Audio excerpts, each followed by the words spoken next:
Hello, we're in Nomad Sculpt. We're going to look at some selection,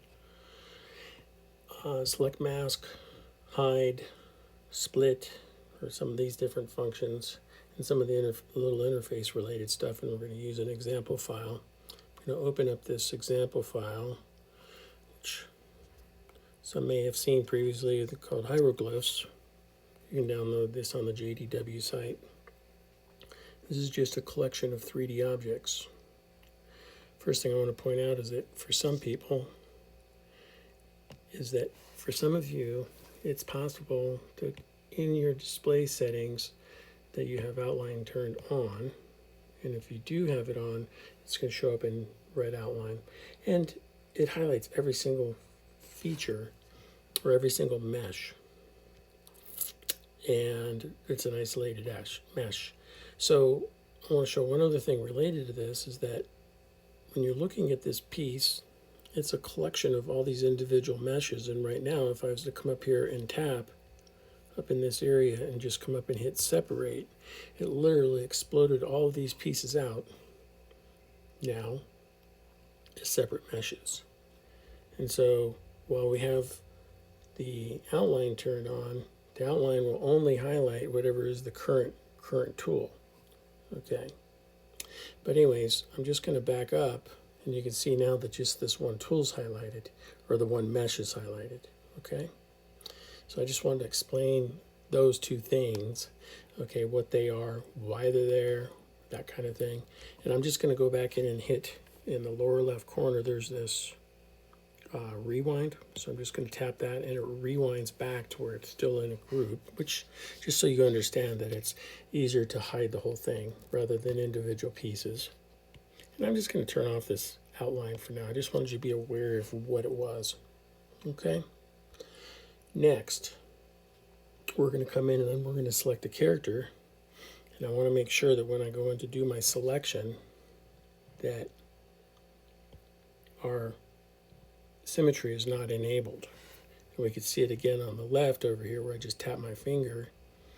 It's because that icon's lit up. We know that it is enabled, so I'm just going to disable it. I could have done it here on the left, but it's just a reminder that we don't want symmetry in right now when I'm using the select mask tool.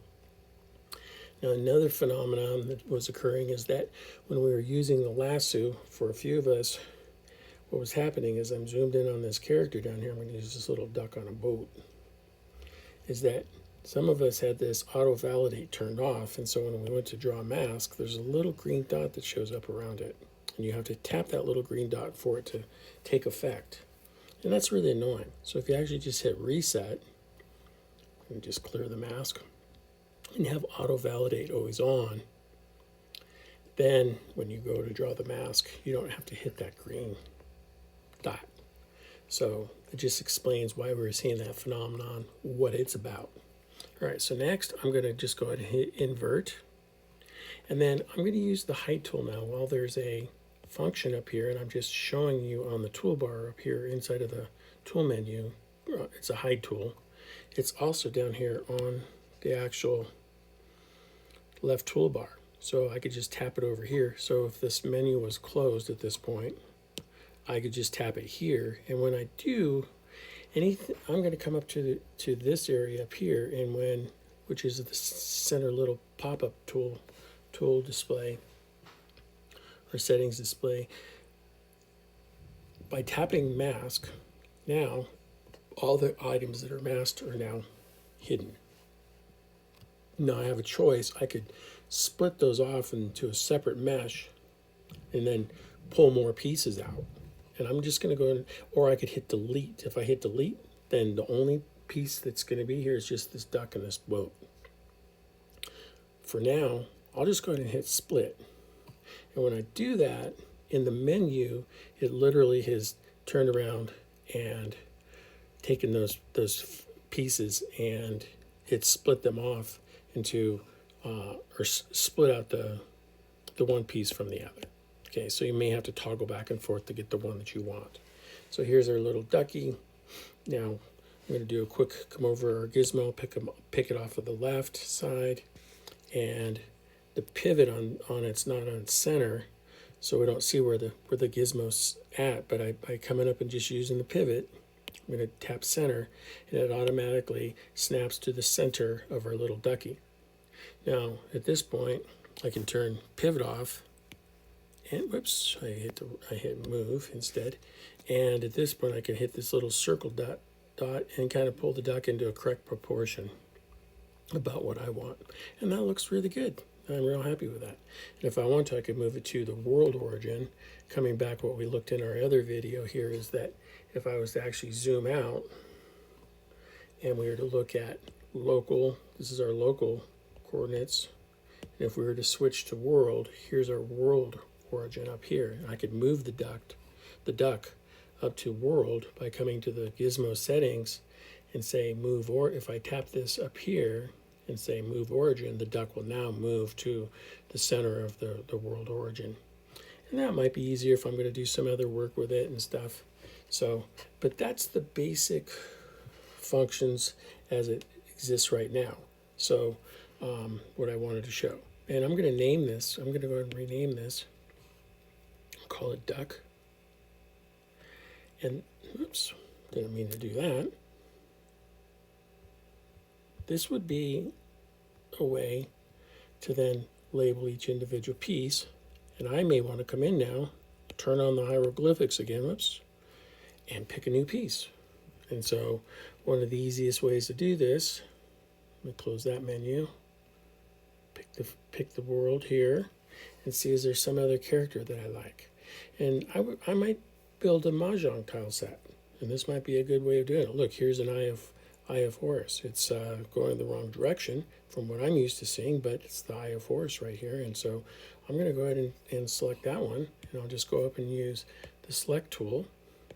And now I'm just in a mode where I can come in here, select this, do an inversion, and then at this point, come over and hit or hide. I'll hit hide mask, and then I'll say split. And again, it is now split off all those other objects.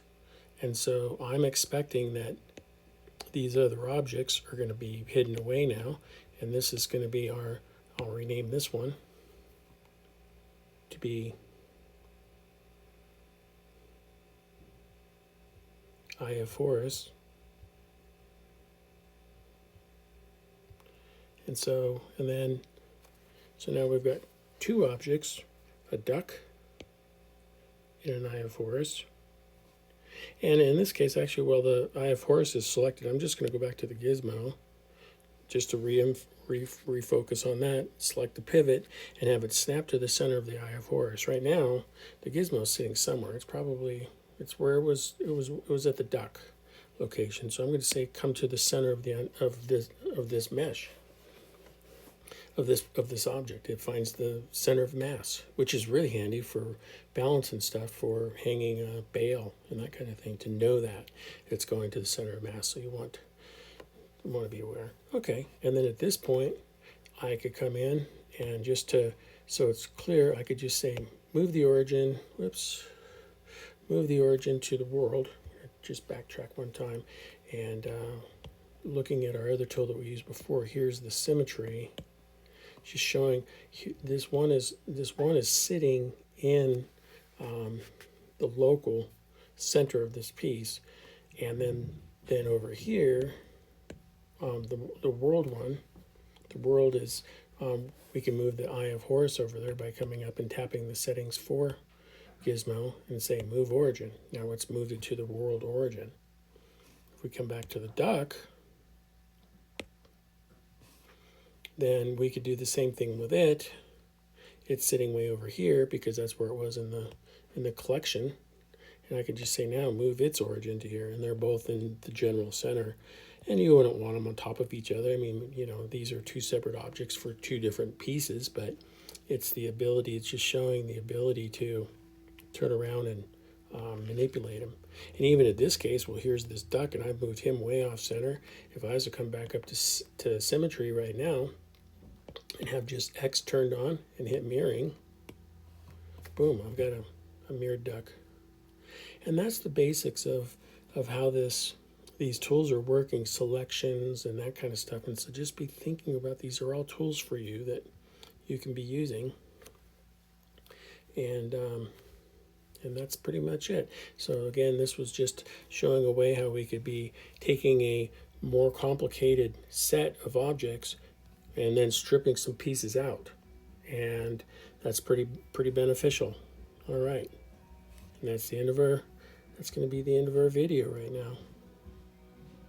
I think I'm just going to focus on just our little ducky and have them have a little stare at each other party. I could separate them and then paint them different materials and that kind of stuff and do all these other functions at this point, but hey, that's a good breaking point. Okay, thank you.